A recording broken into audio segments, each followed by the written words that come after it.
चोरी के मामले में इस कदर फंस जाते हैं कि चोरी तो थोड़ी सी चीज की हुई होती है, लेकिन हम फंस इतना जाते हैं कि सालों साल वो केस चलते रहते हैं और दिमाग में ये आता है कि इससे अच्छा तो हम चोरी करते ही ना।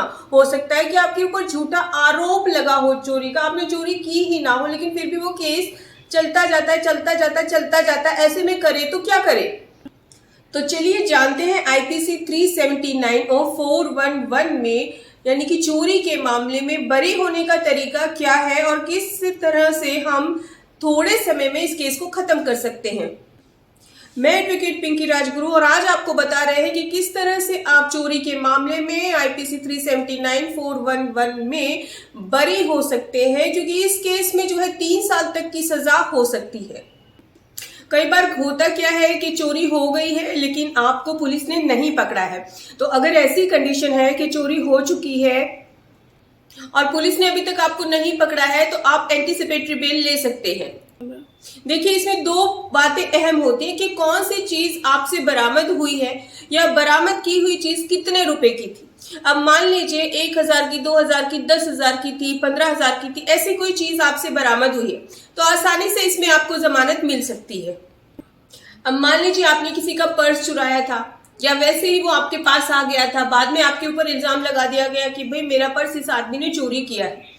अब उसमें थोड़ी बहुत चीजें थी तो आपकी जमानत आराम से हो जाएगी, 4-5 दिन में आपकी जमानत हो जाएगी। इसमें कोई घबराने की बात नहीं है। इसमें मेन बात ये होती है कि जो चीज बरामद हुई है वो कितने रुपए की थी और सारा मामला, आरोप आपके ऊपर क्या लगा है, इसके ऊपर डिपेंड होता है। अब यहाँ पे ये बात भी आपको क्लियर कर दें कि 379 और 411 में बेल हो जाती है। कई मामलों में टाइम लगता है लेकिन अधिकतर में बेल हो जाती है। अगर हम इस केस को खत्म करने की बात करें तो सीआरपीसी 320 में इसका भी प्रोविजन है। अब यहाँ पे जो वादी है वो जो 379 है, 411 है, इसके लिए जो है एप्लीकेशन के साथ, एफिडेविट के साथ एक एप्लीकेशन कोर्ट में पेश करेगा। अब मान लीजिए कोर्ट में चार्जशीट फाइल हो गई है तो सेम डे 320 की एप्लीकेशन देकर वो केस खत्म किया जा सकता है। और अगर मान लीजिए चार्जशीट फाइल हुई ही नहीं है तो आप एक एप्लीकेशन देकर थाने से भी इस केस को खत्म करवा सकते हैं।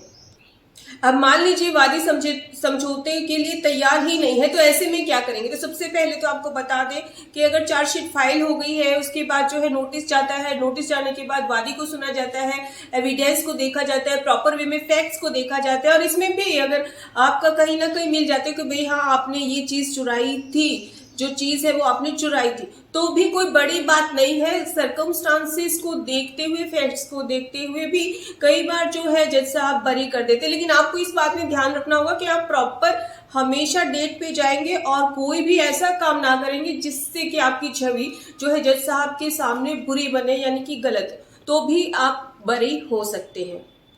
कैसी लगी आपको ये जानकारी जरूर कमेंट में बताइएगा। फिर भी अगर चोरी के केस से संबंधित कोई आपकी बात है, कोई क्वारी है, तो आप हमसे व्हाट्सएप नंबर पर अपॉइंटमेंट लेकर बात कर सकते हैं। हम आपका सहयोग करने की पूरी कोशिश करेंगे। धन्यवाद।